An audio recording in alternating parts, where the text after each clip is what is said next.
साथियों, आप सभी का इस प्लेटफॉर्म पर स्वागत है।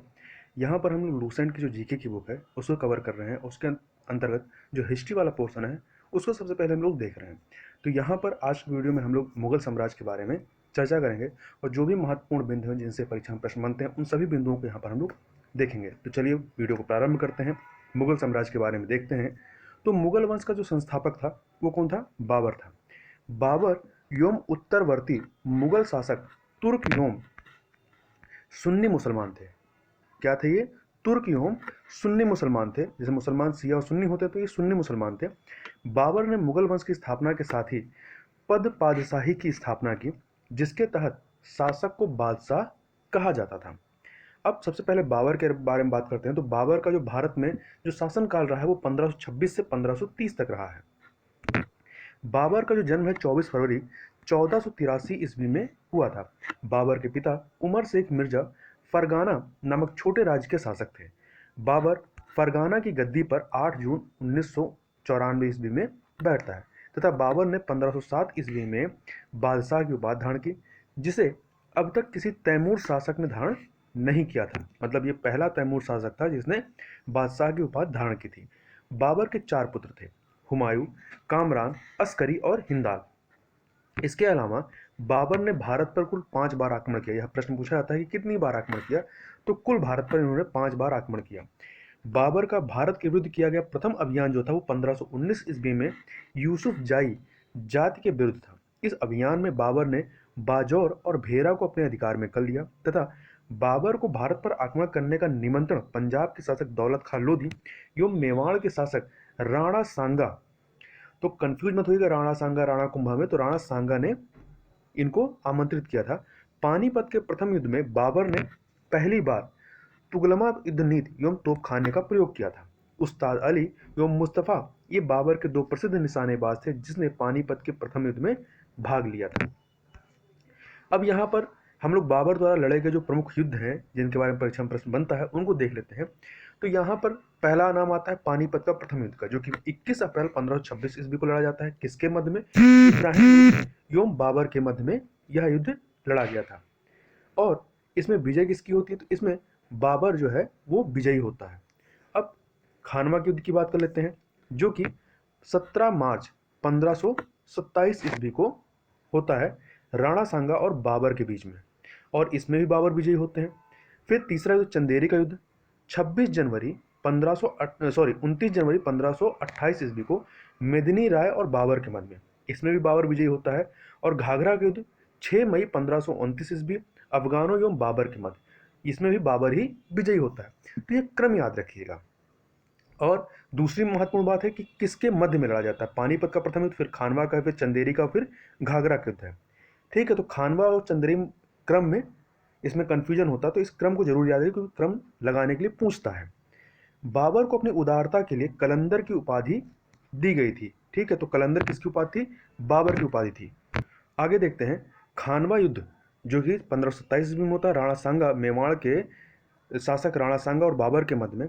इसमें विजय के बाद बाबर ने गाजी की उपाधि धारण की थी तथा 30 जनवरी 1528 ईस्वी को जहर दे दिए जाने के कारण राणा सांगा की मृत्यु होती। चूंकि जो खानवा का युद्ध होता है इसमें राणा सांगा में पराजित होते हैं और ये युद्ध क्षेत्र में इनको काफी ज्यादा चोटें आई थी।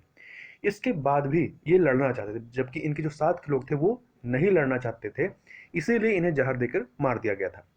करीब 48 वर्ष की आयु में 26 दिसंबर 1530 ईस्वी को आगरा में बाबर की मृत्यु हो जाती है। प्रारंभ में बाबर के शव को आगरा के आराम बाग में दफनाया गया था, बाद में काबुल में उसके द्वारा चुने गए स्थान पर दफनाया गया। तो इस फैक्ट को भी याद रखिएगा, सबसे पहले कहाँ दफनाया गया था? आगरा के आराम बाग में, उसके बाद काबुल ले जाया गया। बाबर ने अपनी आत्मकथा बाबरनामा की रचना की, जिसका अनुवाद बाद में फारसी भाषा में अब्दुल अब्दुल रहीम खान खाना ने किया था। बाबर को इन्होंने जो अपनी आत्मकथा लिखी थी वो तुर्की भाषा में लिखी थी। बाबर को मुवायान नामक पद्य शैली का भी जन्मदाता माना जाता है। यह परीक्षा में प्रश्न पूछा गया है। बाबर जो है प्रसिद्ध नक्शबंदी सूफी ख्वाजा उबैदुल्ला अहरार का अनुयायी था। तो किस सूफी संत का यह अनुयायी था? तो नक्शबंदी सूफी ख्वाजा उबैदुल्ला अहरार का अनुयायी था। बाबर का उत्तराधिकारी कौन हुआ? हुमायूं का जो पुत्र था, बड़ा पुत्र, वो इनका उत्तराधिकारी होता है। अब हुमायूं के बारे में बात करते हैं। 1530 से लेकर 1556 ईस्वी तक नासिरुद्दीन हुमायूं 29 दिसंबर 1530 ईस्वी को आगरा में 23 वर्ष की अवस्था में सिंहासन पर बैठता है। गद्दी पर बैठने से पहले हुमायूं बदखशा का सूबेदार था। अपने पिता के निर्देश के अनुसार हुमायूं ने अपने राज्य का बंटवारा अपने भाइयों में कर दिया, क्योंकि ये 4 भाई थे। तो बाबर ने कहा था कि मतलब जो पूरा राज्य है उसको अपने सारे भाइयों में बांट देना, मतलब 4 हिस्से में होना चाहिए। तो इसने कामरान को काबुल और कंधार, मिर्जा अस्करी को संभल, मिर्जा हिंदाल को अलवर और मेवाड़ की जागीरें दी। मेवाड़ जहाँ के राणा सांगा थे। अपने चचेरे भाई सुलेमान मिर्जा को हुमायूं ने बदखशा प्रदेश, जहाँ का ये सूबेदार था शासक बनने से पहले, उसको दे देता है। 1533 ईस्वी में हुमायूं ने दीन पनाह नामक एक नए नगर की स्थापना की, जो कि दिल्ली में है। चौसा के युद्ध 25 जून 1539 ईस्वी में शेर खां एवं हुमायूं के बीच ये युद्ध होता है, चौसा का युद्ध। तो याद रखिएगा, इसका सन याद रखिए, क्योंकि कई बार क्रम लगाने के लिए पूछता है। इस युद्ध में शेर खां विजयी रहता है। शेरशाह सूरी, जिसे शेर खां के नाम से भी जानते हैं।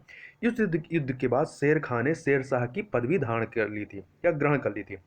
बिलग्राम या कन्नौज का युद्ध 17 मई 1540 ईस्वी में शेर खां एवं हुमायूं के बीच में होता है। इस युद्ध में भी हुमायूं पराजित होता है और शेर खां ने या शेरशाह सूरी ने आसानी से आगरा एवं दिल्ली पर कब्जा कर लिया। तो पहले चौसा का युद्ध है 39 में, और फिर 40 में बिलग्राम का युद्ध होता है। बिलग्राम युद्ध के बाद हुमायूं सिंध चला गया, जहां उसने 15 वर्षों तक घुमक्कड़ों जैसा निर्वासित जीवन व्यतीत किया, क्योंकि उनके पास राज्य तो था नहीं।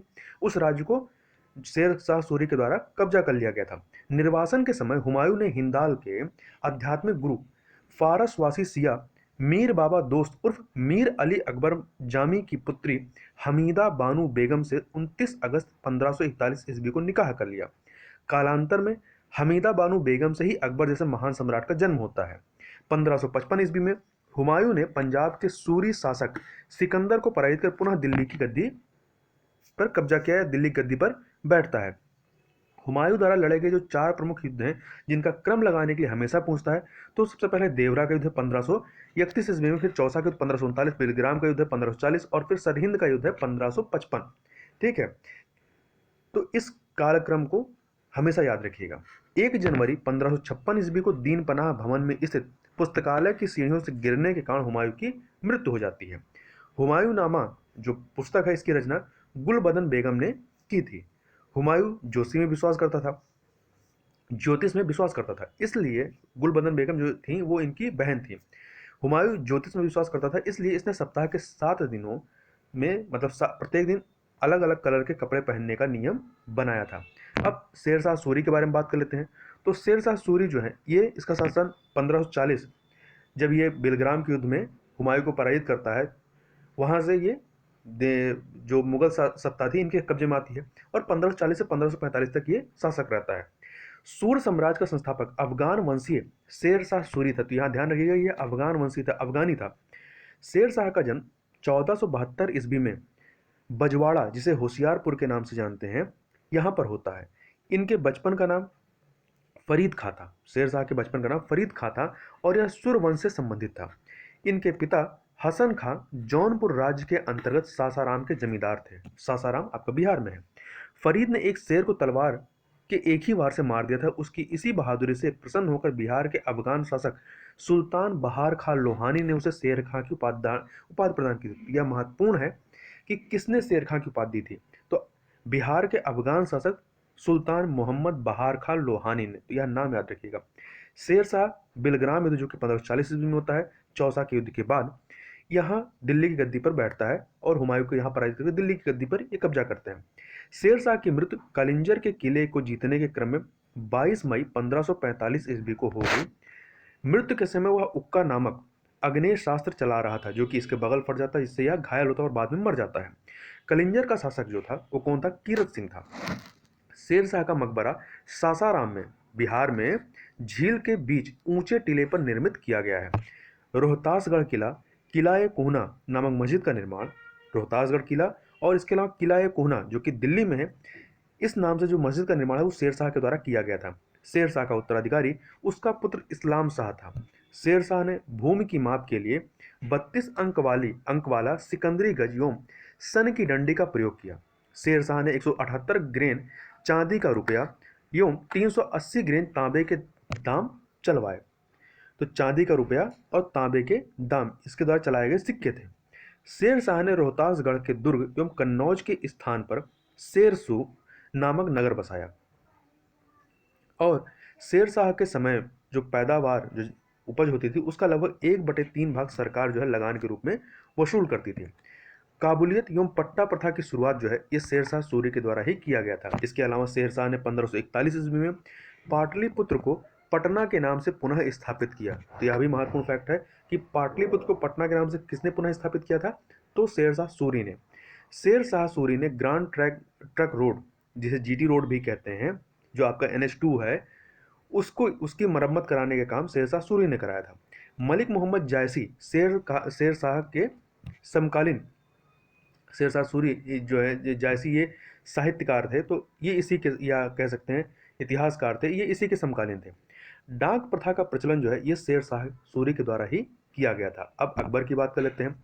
तो अकबर का जो शासनकाल रहा है 1542 से लेकर 1605 ईस्वी तक रहता है।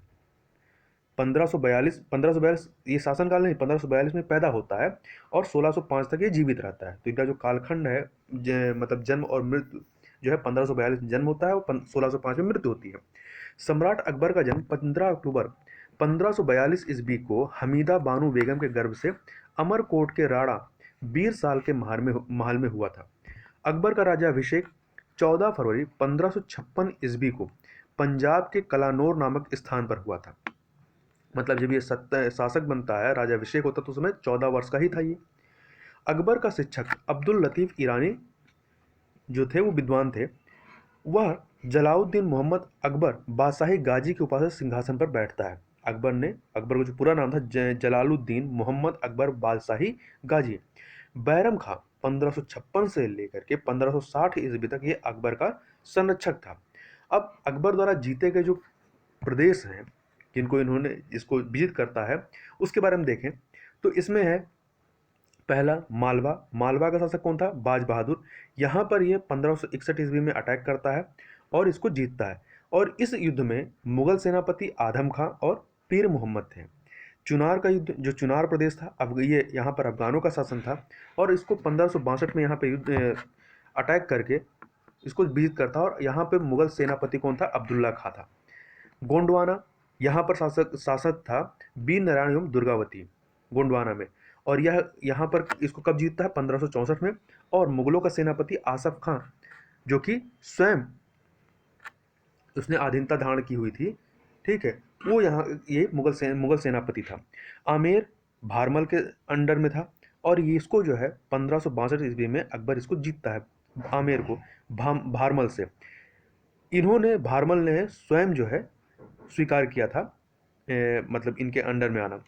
मेड़ता यहाँ पे जयमाल का शासक था, मतलब जयमल का शासन था और यह भी 1562 में अकबर के कब्जे में आ जाता है और मुगल सेनापति कौन था, सरफुद्दीन था। इसके अलावा मेवाड़, यहाँ पे उदय सिंह, उसके बाद राणा प्रताप जो है वो अकबर से लोहा लेते हैं और ये जो युद्ध होता है राणा प्रताप और अकबर का 1568 में, और यहाँ पे मुगल सेनापति के रूप में स्वयं अकबर जो है युद्ध करता है। रणथंभौर, यहाँ पे सुरजन हांडा शासक था और इसको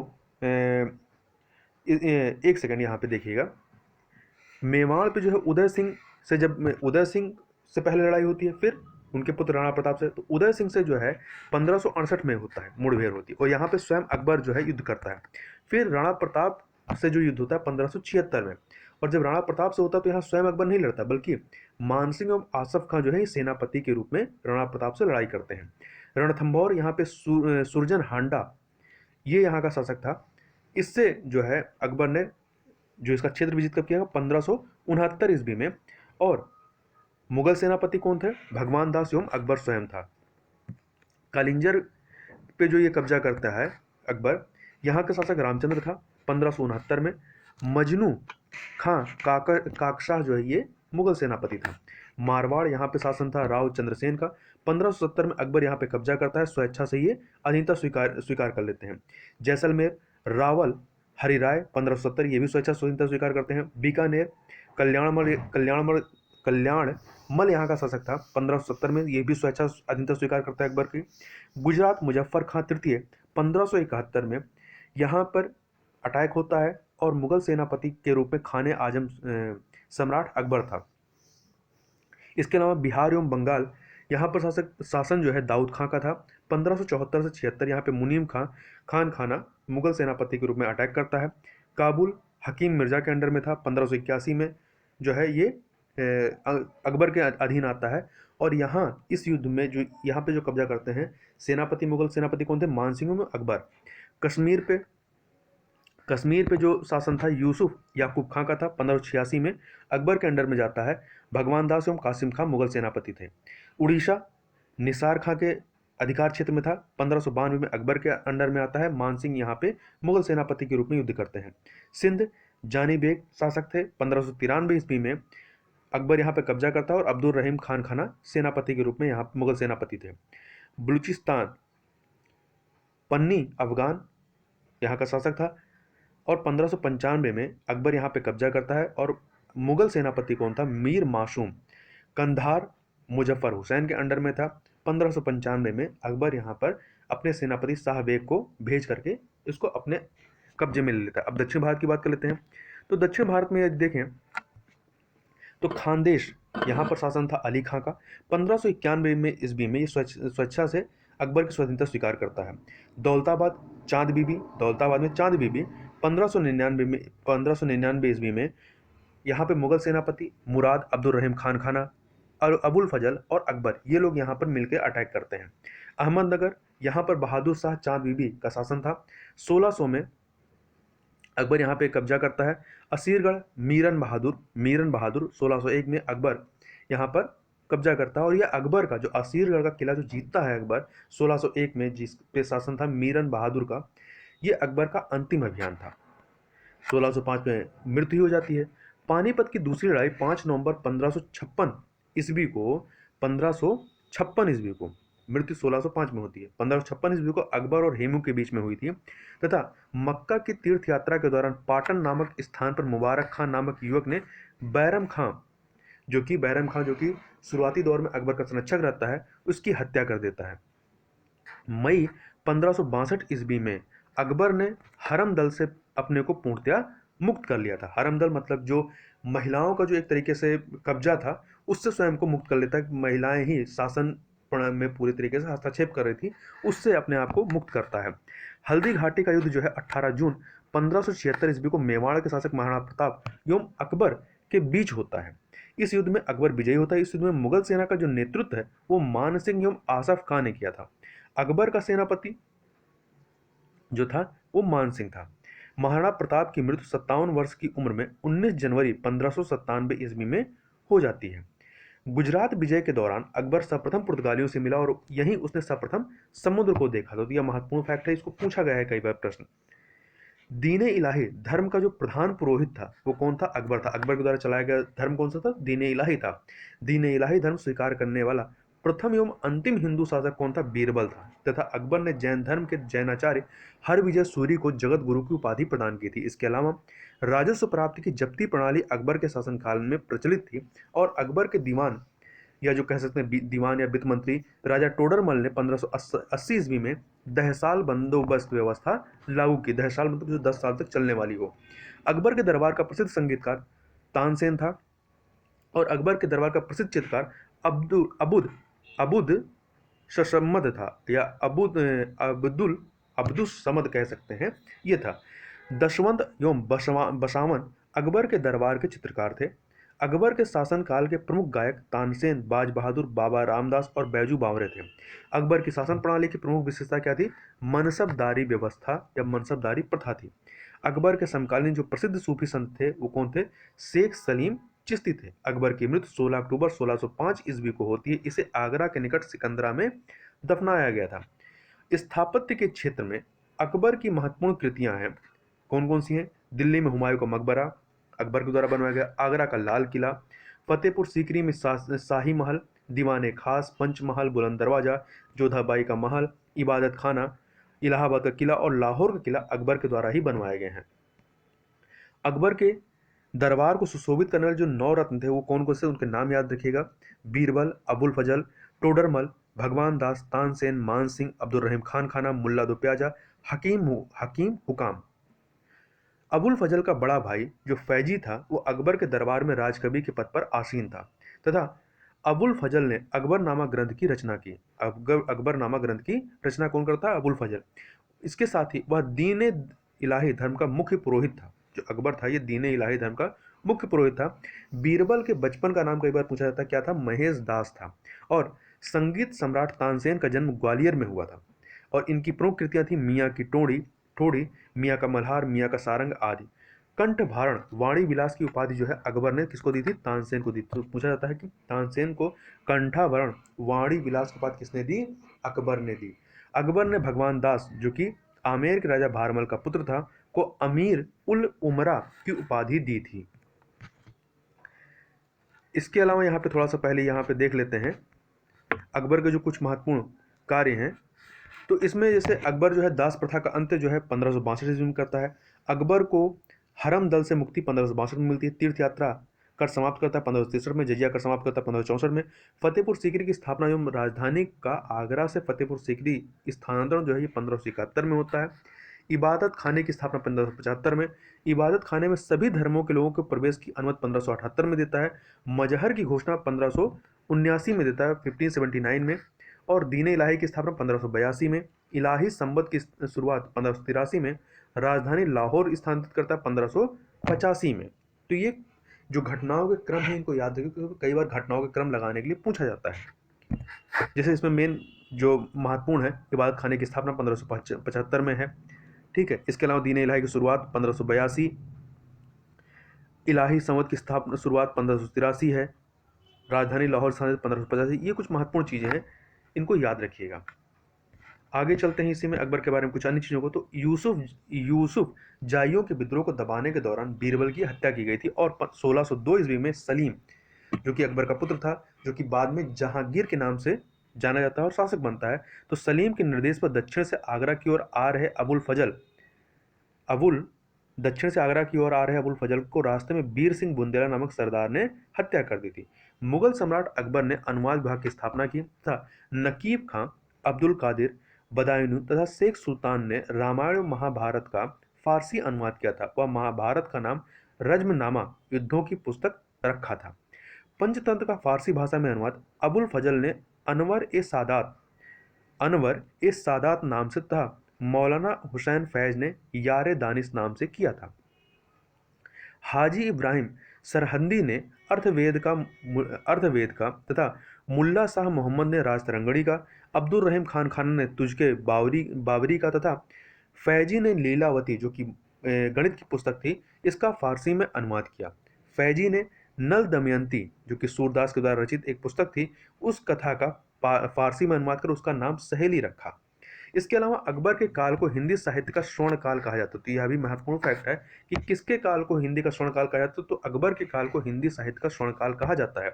अकबर ने बीरबल को कविप्रिय एवं नरहरि को महापात्र की उपाधि प्रदान की। तो यह महत्वपूर्ण है, बीरबल को कौन उपाधि देता है? कविप्रिय की, और नरहरि को महापात्र की। बुलंद दरवाजा का निर्माण अकबर ने गुजरात विजय के उपलक्ष्य में करवाया था तथा चार बाग बनाने की परंपरा की जो शुरुआत हो अकबर के समय में ही होती है। अकबर ने सीरी कलम की उपाधि अपुद सम्मद एवं जड़ी कलम की उपाधि मोहम्मद हुसैन काश्मीरी को दिया था। ये क्या थे? चित्रकार थे। मुगलों की जो राजकीय भाषा क्या थी? फारसी थी। अब अकबर के बाद हम लोग जहांगीर की बात कर लेते हैं। 1605 से 1627 ईस्वी तक ये शासन करता है। अकबर का उत्तराधिकारी सलीम होता है जो कि बाद में जहांगीर के नाम से जाना जाता है, जो 24 अक्टूबर 1605 ईस्वी को नूरुद्दीन मोहम्मद जहांगीर बादशाही गाजी की उपाधि धारण कर गद्दी पर बैठता है। जहांगीर का जन्म 30 अगस्त 1569 ईस्वी को होता है और अकबर ने अपने पुत्र का नाम सलीम सूफी संत शेख सलीम चिश्ती के नाम पर रखता है। सूफी संत शेख सलीम चिश्ती के नाम पर ही अपने पुत्र का नाम सलीम रखता है। जहांगीर को न्याय की जंजीर के लिए याद किया जाता है। तो यह जंजीर सोने की बनी हुई थी।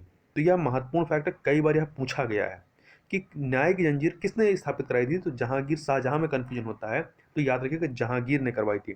ठीक है, अकबर के बाद जहांगीर आता, जहांगीर ने करवाई थी। जो कि यह जो जंजीर है आगरा के किले के शाह बुर्ज एवं यमुना तट पर स्थित पत्थर के खंभे में लगवाई गई थी। जहांगीर द्वारा शुरू की गई तुझके जहांगीरी नामक आत्मकथा को पूरा कराने का श्रेय जो है मौतबिंद खां को है। जहांगीर द्वारा शुरू की गई ताजुके जहांगीरी नामक जिसकी आत्मकथा थी उसको पूरा करने का श्रेय किसको है? मोतबिंद खां को।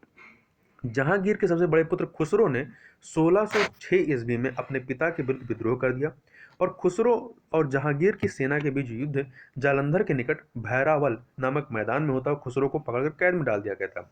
खुसरो को सहायता देने के कारण जहांगीर ने सिखों के 5वें गुरु गुरु अर्जुन देव को फांसी दिलवा दी थी और खुसरो गुरु से गोविंदवाला में मिला था। अहमदनगर के वजीर मलिक अंबर के विरुद्ध सफलता से खुश होकर जहांगीर ने खुर्रम को शाहजहां की उपाधि प्रदान की थी। तो शाहजहां जो बाद में शासक बनता है वो कौन था? तो खुर्रम, इसका जो पुत्र था खुर्रम, एक तो खुसरो था, ठीक है, एक दूसरा खुर्रम था। खुर्रम ही बाद में जहांगीर के नाम से शासक बनता है। और शाहजहां की उपाधि जो है ये किसने दी थी? तो जहांगीर के द्वारा ही खुर्रम को दी गई थी। 1622 ईस्वी में कंधार मुगलों के हाथ से निकल गया तथा शाह अब्बास ने इस पर अधिकार कर लिया। नूरजहां की बात कर लें यहीं पे, तो ईरान निवासी मिर्जा गयास बेग की पुत्री नूरजहां का वास्तविक नाम मेहरुनिशा था। 1594 ईस्वी में नूरजहां का विवाह अली कुली बेग से संपन्न होता। जहांगीर ने एक शेर मारने के कारण अली कुली बेग को शेर अफगान की उपाधि प्रदान की थी। 1607 ईस्वी में शेर अफगान की मृत्यु के बाद मेहरुनिशा अकबर की विधवा सलीम बेगम की सेवा में नियुक्त हुई तथा सर्वप्रथम जहांगीर ने नौरोज त्योहार के अवसर पर मेहरुनिशा को देखा और उसके सौंदर्य पर मुग्ध होकर जहांगीर ने मई 1611 में उससे विवाह कर लिया। विवाह के पश्चात नूर जहांगीर ने उसे नूर महल एवं नूरजहां की उपाधि प्रदान की। क्या उपाधि? नूर महल एवं नूरजहां। तो पहले नाम मेहरुनिशा था, बाद में नाम नूर महल और नूरजहां की उपाधि दी जाती है। तो यह प्रश्न पूछा जाता है कि नूरजहां का मतलब वास्तविक नाम क्या था? मेहरुनिशा था। नूरजहां के सम्मान में जहांगीर ने चांदी के सिक्के भी जारी किए। आगे देखें इसी में, तो जहांगीर ने गियास बेग को शाही दीवान बनाया एवं इतबाल इतमाद उद दौला की उपाधि देता है। लाडली बेगम शेर अफगान एवं मेहरुनिशा की पुत्री थी। मेहरुनिशा मतलब जो नूरजहां थी उसी की पुत्री थी। मतलब जो लाडली बेगम थी ये नूरजहां के पहले पति की और उनकी पुत्री थी, जिसकी शादी जहांगीर के पुत्र शहरयार के साथ हुई थी। नूरजहां की मां अशमत बेगम ने गुलाब से इत्र निकालने की विधि खोजी थी। तो इसके अलावा महावत खान ने झेलम नदी के तट पर 1626 ईस्वी में जहांगीर, नूरजहां और उसके भाई आसफ खां को बंदी बना लिया था। और जहांगीर के 5 पुत्र थे। कौन कौन? खुसरो, परवेज, खुर्रम, शहरयार और जहांदर। जो नूरजहां की पुत्री का जो विवाह होता किससे होता? शहरयार से हुआ था। और खुसरो जो विद्रोह करता है, तो इसी विद्रोह के बाद इसको दबा दिया जाता है विद्रोह को, और इस विद्रोह में खुसरो का साथ देने के लिए 5वें सिख गुरु अर्जुन देव को फांसी दी जाती है। खुर्रम जो कि बाद में शाहजहां के नाम से गद्दी पर बैठता है। 28 अक्टूबर 1627 ईस्वी को भीमवार नामक स्थान पर जहांगीर की मृत्यु हो गई और उसे शाहदरा जो कि लाहौर में स्थित है, तो यहाँ पे रावी नदी के किनारे दफनाया गया। तो इसको कहाँ दफनाया गया है? लाहौर में। मुगल चित्रकला अपने चरमोत्कर्ष पर जहांगीर के शासनकाल में ही पहुंचती है। जहांगीर के दरबार के प्रमुख चित्रकार थे आगा रजा, अबुल हसन, मोहम्मद नासिर, मोहम्मद मुराद, उस्ताद मंसूर, बिशन दास, मनोहर एवं गोवर्धन, फारूक बेग और दौलत। जहांगीर ने आगा रजा के नेतृत्व में आगरा में एक चित्रणशाला की स्थापना की तथा उस्ताद मंसूर एवं अबुल हसन को जहांगीर ने क्रमशः मतलब उस्ताद मंसूर को नादिर अल उस और अबुल हसन को नादिर रुजमा की उपाधि प्रदान की थी। जहांगीर ने अपनी आत्मकथा में लिखा कि कोई भी चित्र, चाहे वह किसी मृतक व्यक्ति या जीवित व्यक्ति द्वारा बनाया गया हो, मैं देखते ही तुरंत बता सकता हूं कि वो यह किस चित्रकार की कृति है। यदि किसी चेहरे पर आंख किसी एक चित्रकार ने, भौं किसी और ने बनाई है, तो भी मैं यह जान लेता हूं कि आंख किसने और भौं किसने बनाई है। जहांगीर के समय को चित्रकला का स्वर्ण काल कहा जाता है तथा इतमाद उद दौला का मकबरा 1526 ईस्वी में नूरजहां बेगम ने बनवाया था, जो कि नूरजहां के पिता थे। मुगल कालीन वास्तुकला के अंतर्गत निर्मित यह प्रथम ऐसी इमारत है जो पूर्ण रूप से बेदाग सफेद संगमरमर से निर्मित है। सर्वप्रथम इसी इमारत में पितृद्रुआ नामक जड़ाऊ काम किया गया था। इसमें क्या होता है? जो संगमरमर के पत्थर होते हैं उसमें मतलब कुछ सोने और चांदी इस तरह के जो मेटल्स होते हैं उनको जड़ा जाता है। अशोक के कौशाम्बी स्थित कौशाम्बी स्तंभ, जो कि वर्तमान में प्रयाग में है या इलाहाबाद में है, इस पर समुद्रगुप्त का प्रयाग प्रशस्त तथा जहांगीर का लेख उत्तीर्ण है। तो याद रखिएगा, अशोक के कौशाम्बी स्तंभ या जिसे प्रयाग स्तंभ भी कहते हैं, इस पर समुद्रगुप्त की प्रयाग प्रशस्ति तथा जहांगीर का लेख उत्तीर्ण है। जहांगीर के मकबरा का निर्माण जो है, जहांगीर के मकबरा का निर्माण नूरजहां ने करवाया था, और जहांगीर के शासनकाल में captain Hawkins, sir Thomas Roe, William Finch तथा एडवर्ड टेरी जैसे यूरोपीय यात्री भारत आए थे। अब जहांगीर के बाद शाहजहां की बात कर लेते हैं, 1627 से 1657 ईस्वी तक। तो जहांगीर के बाद सिंहासन पर जो है शाहजहां बैठता है, तथा जोधपुर के शासक मोटा राजा उदय सिंह की पुत्री जगत गोसाई के गर्भ से 5 जनवरी 1592 ईस्वी को खुर्रम अर्थात शाहजहां का जन्म लाहौर में होता है। 1612 ईस्वी में खुर्रम का जो विवाह है, वो खुर्रम का विवाह आसफ खां की पुत्री अर्जुमंद बानो बेगम से होता है, जिसे शाहजहां ने मलिका ए जमानी की उपाधि प्रदान की। 7 जून 1631 ईस्वी में प्रसव पीड़ा के कारण उसकी मृत्यु हो गई। 4 फरवरी 1628 ईस्वी को शाहजहां आगरे में अबुल मुजफ्फर शहाबुद्दीन मोहम्मद साहिब उपाधि प्रदान करता है। मोहम्मद साहिब किरण ए सानी की उपाधि प्राप्त कर सिंहासन पर बैठता है। 4 फरवरी 1628 ईस्वी को शाहजहां आगरे में अबुल मुजफ्फर शहाबुद्दीन मोहम्मद साहिब किरण ए सानी की उपाधि प्राप्त कर सिंहासन पर बैठा, और शाहजहां ने आसफ खां को वजीर एवं महावत खां को खान खाना की उपाधि प्रदान करता है। शाहजहां ने आसफ खां को वजीर पद, दोबारा रिपीट हो जा रहा है, इसने नूरजहां को 2 लाख रुपए प्रतिवर्ष की पेंशन देकर लाहौर जाने दिया, जहां 1645 ईस्वी में उसकी मृत्यु हो जाती है। अपनी बेगम मुमताज महल की याद में शाहजहां ने ताजमहल का निर्माण आगरे में उसकी कब्र के ऊपर करवाया, तथा ताजमहल का निर्माण करने वाले मुख्य स्थापत्य कलाकार उस्ताद अहमद लाहौरी था। तो यह नाम पूछा जाता है कि इसके मुख्य स्थापत्य कलाकार कौन थे, तो उस्ताद अहमद लाहौरी। इनके नाम में भी कई सारे वो हैं कि कोई कुछ बताता है, कोई कुछ बताता है, परंतु आप परीक्षा के दृष्टिकोण से ये नाम याद रखिएगा। मयूर सिंहासन का निर्माण शाहजहां ने करवाया। इसका मुख्य कलाकार कौन थे, बेबादल खां था। शाहजहां के शासनकाल को स्थापत्य का स्वर्ण युग कहा जाता है। शाहजहां के पहले जहांगीर वाले टाइम को जो है वो चित्रकला का स्वर्ण युग कहा जाता है, और इनके में स्थापत्य कला का स्वर्ण युग कहा जाता है, जबकि अकबर में हिंदी साहित्य का स्वर्ण युग कहा जाता है।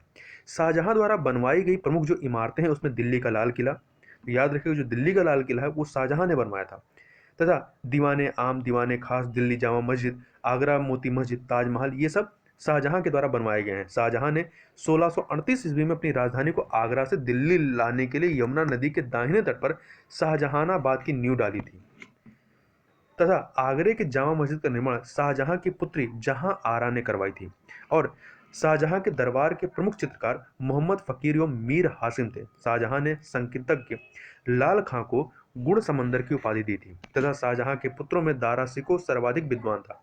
इसने अर्थात दारा सिकोह ने भगवद गीता, योग वशिष्ठ, उपनिषद एवं रामायण का अनुवाद फारसी में करवाया, और इसने सर्रे अकबर अर्थात महान रहस्य नाम से उपनिषदों का अनुवाद कराया था। दारा सिकोह कादरी सिलसिले का मुल्ला शाह बदखशी का शिष्य था। कई बार पूछा जाता है कि दारा सिकोह किस सिलसिले, जो सूफी सिलसिले रहे, किस सिलसिले से संबंधित रहा है, तो दारा सिकोह कादरी सिलसिले से संबंधित रहा है। शाहजहां ने दिल्ली में एक कॉलेज का निर्माण एवं दारुल थका नामक कॉलेज की मरम्मत कराई थी। सितंबर 1657 ईस्वी में शाहजहां को गंभीर रूप से बीमार पड़ने और मृत्यु का अफवाह फैलने के कारण उसके पुत्रों के बीच उत्तराधिकार का युद्ध प्रारंभ होता है। उस समय सूजा जिसका पुत्र था बंगाल, मुराद गुजरात और औरंगजेब दक्कन में था। 15 अप्रैल 1658 ईस्वी में दारा एवं औरंगजेब के बीच धर्मट का युद्ध होता है। इस युद्ध में दारा की पराजय होती है, और फिर सामूगढ़ का युद्ध होता है 29 मई 1658 को। इसमें दारा एवं औरंगजेब के बीच फिर से युद्ध होता है। इस युद्ध में भी दारा की हार होती है। उत्तराधिकार का अंतिम युद्ध देवराय की घाटी में मार्च 1659 ईस्वी को होती है। इस युद्ध में दारा के पराजित होने पर उसे इस्लाम धर्म की अवहेलना के अपराध में 30 अगस्त 1659 ईस्वी को हत्या कर दी गई। तो दारा से औरंगजेब के 3 युद्ध होते हैं उत्तराधिकार के। पहला धर्मट का युद्ध है, फिर सामूगढ़ का युद्ध है, फिर देवराई का युद्ध है, और तीनों ही आप देखें, एक 1658 में होता है, और तीसरा जो देवराई का युद्ध है वो 1659 में होता है। तो ये क्रम याद रखिएगा, धर्मट का युद्ध, सामूगढ़ का युद्ध, और फिर देवराई की घाटी। शाह बुलंद इकबाल के रूप में दारा सिकोह जो कि आपका कह सकते हैं शाहजहां का जो पुत्र था, जो कि सबसे ज़्यादा पढ़ा लिखा था, वो साहद बुलंद इकबाल के नाम से king of Lofty Loftie Fortune के नाम से जाना जाता था। 8 जून 1658 ईस्वी को औरंगजेब ने शाहजहां को बंदी बना लिया और आगरे के किले में अपने कैदी जीवन के 8वें वर्ष अर्थात 22 जनवरी 1666 1666 ईस्वी को 74 वर्ष की अवस्था में शाहजहां की मृत्यु हो जाती है। अब औरंगजेब की बात कर लेते हैं। यह 1658 से 1707 ईस्वी तक शासन करता है मुगल सल्तनत पे। औरंगजेब का जन्म 24 अक्टूबर 1618 ईस्वी को दोहाद, जो कि गुजरात में है, तो दोहाद नामक स्थान पर होता है। औरंगजेब के बचपन का अधिकांश समय जो है वो नूरजहां के पास बीता।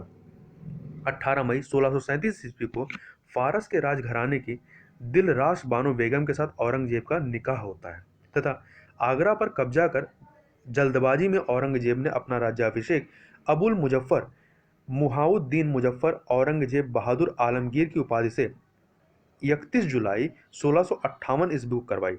देवराई के युद्ध में सफल होने के बाद 15 मई 1669 ईस्वी को 69 ईस्वी को 59 ईस्वी को औरंगजेब ने दिल्ली में प्रवेश किया और शाहजहां के शानदार महल में 5 जून 1659 को दूसरी बार राज्याभिषेक करवाता है। औरंगजेब के गुरु का नाम क्या था? मीर मोहम्मद हकीम था। और औरंगजेब सुन्नी धर्म को मानता था, इसे जिंदा पीर कहा जाता था। यही पूछा गया जिंदा पीर किसे कहा जाता था? तो औरंगजेब को। जय सिंह एवं शिवाजी के बीच जो पुरंदर की संधि होती है वो कब होती है? 22 जून 1665 ईस्वी को संपन्न होती है, जिसमें आप देखेंगे कि पुरंदर की संधि में ही शिवाजी को अपने 35 किलो में से 23 किले जो है वो मुगलों को दे देना पड़ता है। मई 1666 ईस्वी को आगरे के किले के दीवाने आम ने औरंगजेब के समक्ष शिवाजी और दीवाने आम में औरंगजेब के समक्ष शिवाजी उपस्थित होते हैं।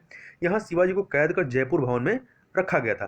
कैद क्यों किया गया? क्योंकि जो शिवाजी थे यहाँ पे पुरंदर की संधि के बाद आते हैं, तो इन्हें 5000 का मनसब, जो इतना ही मनसब जो इनका जो पुत्र था साहू जी, उनको ही 5000 का मनसब दिया गया और उन्हीं के बराबर इनको ही मनसब दिया गया शिवाजी को। तो इन्होंने अपना अपमान समझा और उसका विरोध किया, जिसकी वजह से शिवाजी उनके पुत्र दोनों को ही आगरा के जयपुर भवन, जो आगरा किला था वहाँ के जयपुर भवन में कैद कर दिया गया।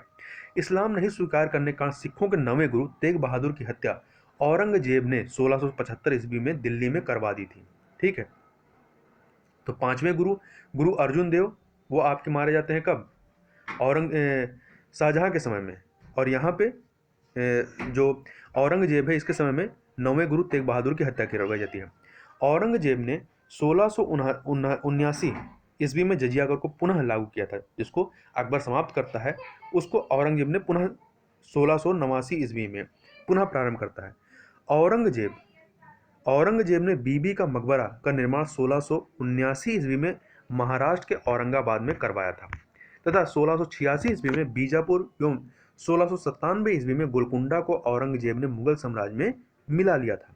मदना एवं अकन्ना नामक ब्राह्मणों का संबंध गोलकुंडा के शासक अबुल हसन से था। औरंगजेब के समय हुए जाट विद्रोह का नेतृत्व गोकुला एवं राजा राम ने किया था तथा 1670 ईस्वी में तिलपत की लड़ाई में जाट परास्त हारते हैं तथा गोकुल को मौत के घाट उतार दिया गया, जो कि जाट विद्रोह का नेतृत्व करता था। इसके बावजूद जाटों ने 1685 ईस्वी में राजा राम के नेतृत्व में पुनः विद्रोह किया। इन जाटों ने सिकंदरा में स्थित अकबर के मकबरे को भी लूटा तथा भरतपुर राजवंश की नींव और औरंगजेब के शासनकाल में जाट नेता एवं राजा राम के भतीजा चूड़ामन ने डाली थी। भरतपुर राजवंश की जो नींव है किसने डाली थी? तो चूड़ामन ने डाली थी।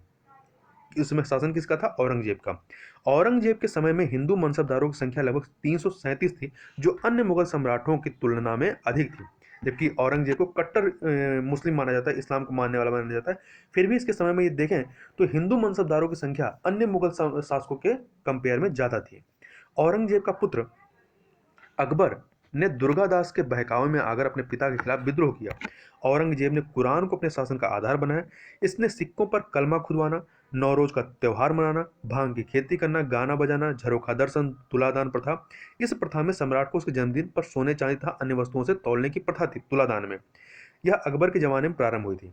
इन सभी पर यह प्रतिबंध लगा देता है। औरंगजेब ने दरबार में संगीत पर पाबंदी लगा दी ताकि सरकारी संगीतज्ञों को अवकाश दे दिया तथा सरकारी जो संगीतज्ञ थे उनको अवकाश दिया गया। भारतीय शास्त्रीय संगीत और फारसी में सबसे अधिक पुस्तकें औरंगजेब के ही शासनकाल में लिखी गई, जबकि यहाँ पे इस संगीत पे इतना सारा जो पाबंदियां लगाए, प्रतिबंध लगाए, उसके बावजूद सबसे अधिक पुस्तकें संगीत पे जो लिखी गई हैं वो औरंगजेब के समय में ही लिखी जाती। इसके अलावा ये पूछा जाता है कि कौन सा मुगल शासक कोई बीड़ा बजाने में दक्ष था या बीड़ा बजाता था, तो वो औरंगजेब ही था, जो कि संगीत का एक तरीके से आप देखेंगे तो ये बहुत विरोधी दिखाई पड़ता है।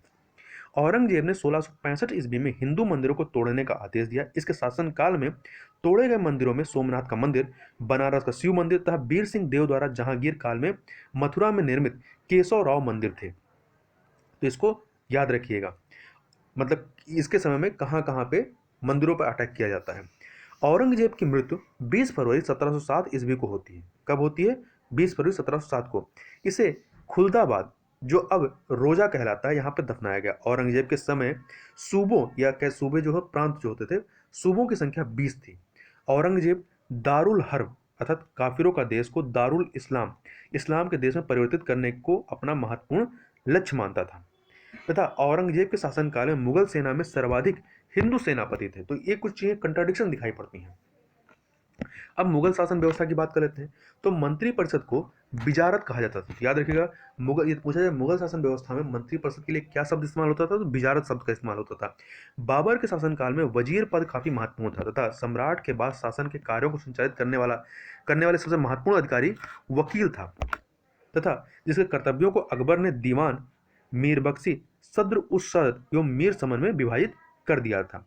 औरंगजेब के समय में असद खान ने सर्वाधिक 31 वर्षों तक दीवान के पद पर कार्य किया था तथा मीर बख्शी द्वारा सरखत नाम के पत्र पर हस्ताक्षर के बाद ही सेना को हर महीने वेतन मिल पाता था। तो जब कभी सद्र न्याय विभाग के प्रमुख का कार्य करता तब उसे काजी कहा जाता था तथा लगान हीन भूमि, जिसे मदद ए मास कहा जाता था, का निरीक्षण सद्र करता था तथा सम्राट के घरेलू विभागों का प्रधान मीर समान कहलाता था। इसके अलावा यहाँ पे कुछ पहले मुगल सम्राट के जो प्रमुख अधिकारी उनके कार्यों हैं उनको थोड़ा सा एक बार देख लेते हैं। तो इसमें सूबेदार को जो पद था, ये प्रांतों में शांति स्थापित करना, अर्थात जो प्रांत कार्यकारिणी का प्रधान जो होता था वो सूबेदार होता था। दीवान प्रांतीय राज्य व्यवस्था का प्रधान, ये सीधे शाही दीवान के प्रति जवाबदेह होता था। बख्शी प्रांतीय सैन्य प्रधान होता था। फौजदार जिले का प्रधान फौजी अधिकारी। आमिल या अमल गुजार जिले का प्रमुख राजस्व अधिकारी। कोतवाल नगर प्रधान। शिकदार परगने का प्रमुख अधिकारी। आमिल ग्राम के कृषकों से प्रत्यक्ष संबंध बनाना एवं लगान निर्धारित करने का कार्य आमिल का होता था। सिकदार आमिल का होता था। आगे चलते हैं। सूचना एवं गुप्तचर विभाग का प्रधान दरोगा ए डाक चौकी कहलाता था। क्या कहलाता था? दरोगा ए डाक चौकी कहलाता था।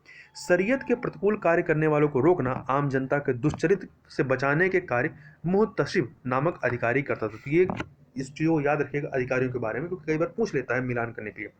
प्रशासन की दृष्टि से मुगल साम्राज्य का बंटवारा सूबों में और सूबों का सरकार में, मतलब मुगल साम्राज्य का बंटवारा प्रांतों में, फिर प्रांत के लिए सूबा इस्तेमाल किया गया, सूबे फिर जिलों में बटेंगे, तो जिले के लिए सरकार इस्तेमाल किया गया। सरकार का परगनों में, ठीक है, या महाल में, और महाल का जिला में, और जिला या दस्तूर में, और दस्तूर जो है वो ग्राम में बटे थे। जो इस समय का जो जिला था महाल को जिले में, तो ये वर्तमान जो है तो प्रांत होते हैं, उत्तर प्रदेश में 75 जिले हैं, इस प्रकार से नहीं था। जिला यहाँ पे छोटी इकाई थी। प्रशासन की सबसे छोटी इकाई ग्राम थी, जिसे मावदा या दीव कहते थे। मावदा के अंतर्गत छोटी छोटी बस्तियों को नागला कहा जाता था। ये महत्वपूर्ण फैक्ट है, इसको याद रखिएगा। शाहजहां के शासनकाल में सरकार एवं परगना, जो सरकार सूबे सरकारों में बटे थे, और सरकार जो है वो परगनों में, सरकार का परगनों में बंटवारा था। तो यहाँ पर शाहजहां के शासनकाल में सरकार एवं परगना के मध्य चकला नामक की एक नई इकाई की स्थापना की गई थी। भूमिकर के विभाजन के आधार पर मुगल साम्राज्य की समस्त भूमि को 3 वर्गों में विभाजित किया गया था। पहला खालसा भूमि, यहाँ से प्रत्यक्ष रूप से बादशाह के नियंत्रण में था। जागीर भूमि तनख्वाह के बदले दी जाने वाली भूमि थी। शयूरगल या मददे माश, जो अनुदान में दी गई लगानहीन भूमि थी, ये थी। इसे मिल्क भी कहा जाता था। शेर शाह द्वारा भू राजस्व सहित अपनाई जाने वाली पद्धति राई का उपयोग अकबर ने भी किया था तथा अकबर के द्वारा करोणी नामक अधिकारी की नियुक्ति 1573 ईस्वी में की गई थी। इसे अपने क्षेत्र से 1 करोड़ दाम वसूल करना होता था, इसीलिए इसका नाम करोणी था। 1580 ईस्वी में अकबर ने दहसाला नामक की नवीन कर प्रणाली प्रारंभ की। इस व्यवस्था को टोडरमल बंदोबस्त भी कहा जाता है, क्योंकि इसको टोडरमल ने ही पूरा बनाया था इस व्यवस्था को। इस व्यवस्था के अंतर्गत भूमि को 4 भागों में विभाजित किया गया था। कौन से भाग? 4 भाग थे। पोलज, इसमें नियमित रूप से खेती होती थी, वर्ष में 2 बार फसल होती थी। परली परती इस भूमि पर 1 या 2 वर्ष के अंतराल पर खेती की जाती थी। चाचर इस पर 3 से 4 वर्ष के अंतराल पर खेती की जाती थी। बंजर यह खेती योग्य भूमि नहीं थी, इस पर लगान नहीं वसूला जाता था। तो ये जो चारों प्रकार की भूमियां हैं ये बहुत महत्वपूर्ण है, इससे प्रश्न बनता है। तो पोलज इसमें नियमित रूप से खेती होती थी, वर्ष में 2 बार फसल निकाली जाती थी। परती इसमें इस भूमि पर 1 या 2 वर्ष के अंतराल पर खेती की जाती थी। चाचर यहाँ पर 3 से 4 वर्ष के अंतराल पर, और बंजर यहाँ खेती योग्य भूमि नहीं थी, इससे लगान भी नहीं लिया जाता था। 1570 से 71 ईस्वी में टोडरमल ने खालसा भूमि पर भू राजस्व की नवीन प्रणाली जब्ती प्रारंभ की। इसमें कर निर्धारण की 2 श्रेणियां थी, एक को तखसीस एवं दूसरे को तहसील कहते थे। औरंगजेब ने अपने शासनकाल में नस्क प्रणाली को अपनाया और भू राजस्व की राशि को उपज का आधा कर दिया। मुगल काल में कृषक जो है 3 वर्गों में विभाजित थे, मतलब 3 प्रकार के कृषक थे। पहले खुद कास्ट ये किसान उसी गांव की भूमि पर खेती करते थे जहां के वे निवासी थे। पाही कास्ट ये दूसरे गांव जाकर कृषि कार्य करते थे। मुजारियन ये खुदा कास्ट, मतलब जिनकी खुद की जमीन उसी गांव में होती थी, उन कृषकों से भूमि किराए पर लेकर कृषि कार्य करते थे। तो इस प्रकार के 3 जो प्रकार किसान थे, किसानों के वर्ग थे, इनको याद रखिए। खुद कास्ट उसी गांव की भूमि में इनकी खेती होती थी जहां के वे निवासी थे। पाही कास्ट दूसरे गांव जाकर खेती करते थे। मुजारियन खुद कास्ट से जमीन लेकर के, कह सकते हैं किराए पे लेकर के, वो खेती करते थे। मुगल काल में रुपए की सर्वाधिक ढलाई जो है वो औरंगजेब के समय में होती है तथा आना सिक्के का प्रचलन शाहजहां ने करवाया था। ये महत्वपूर्ण फैक्ट इसको याद रखिएगा, इससे प्रश्न बना हुआ कई बार पूछा गया है कि आना सिक्के का प्रचलन किसने कराया था। शाहजहां, औरंगजेब और जहांगीर, इनमें कंफ्यूजन होता है तो याद रखिएगा शाहजहां ने करवाया था। तथा जहांगीर ने अपने समय में सिक्कों पर अपनी आकृति बनवाई, साथ ही उस पर अपना एवं नूरजहां का नाम अंकित करवाया था। सबसे बड़ा सिक्का शशब सोने का था। स्वर्ण का सबसे प्रचलित सिक्का इलाही था तथा मुगलकालीन अर्थव्यवस्था का जो आधार था वो चांदी का रुपया था। दैनिक लेन देन के लिए तांबे के दाम का प्रयोग होता था और 1 रुपए में 40 दाम होते थे। मुगल सेना 4 भागों में विभाजित थी। कौन सी? पैदल सेना, घुड़सवार सेना, तोपखाना और हाथी सेना। मुगलकालीन सैन्य व्यवस्था पूर्णतः मनसबदारी प्रथा पर आधारित थी। इसे अकबर ने प्रारंभ कराया था या प्रारंभ किया था। 10 से 500 तक का मनसब प्राप्त करने वाले मनसबदार, 500 से 2500 तक मनसब प्राप्त करने वाले उमरा और 2500 से ऊपर तक मनसब प्राप्त करने वाले को अमीर ए आजम कहलाते थे। जात से व्यक्ति के वेतन एवं प्रतिष्ठा का ज्ञान होता था तथा सवार जो है ये पद से घुड़सवार दस्तों की संख्या का ज्ञान होता था। जहांगीर ने अपने समय में सवार पद में 2 अश्पा और सिंह अश्पा की व्यवस्था की। सर्वप्रथम यह पद जो है किसको दिया गया? महाबत खां को दिया गया था। इसके अलावा मुगल कालीन लगान वसूल करने की जो व्यवस्था थी उसमें गल्ला बख्शी क्या थी? इसमें फसल का कुछ भाग सरकार द्वारा ले लिया जाता था। नसक, इसमें खड़ी फसल के आधार पर लगान का अनुमान लगाकर फसल कटने पर उसे ले लिया जाता था। यह व्यवस्था बंगाल में थी। जब्ती, इसमें बोई गई फसल के आधार पर लगान का निश्चय किया जाता था और जो नगद लिया जाता था, तो जब्ती में नगद लिया जाता था। ठीक है, तो इस प्रकार से यहाँ पर हम लोगों ने पूरे मुगल साम्राज्य को जो भी महत्वपूर्ण फैक्टर वहां पे हम लोगों ने पूरा देखा। तो इस वीडियो में बस इतना ही। मिलते हैं नेक्स्ट वीडियो में, तब तक के लिए बहुत बहुत धन्यवाद।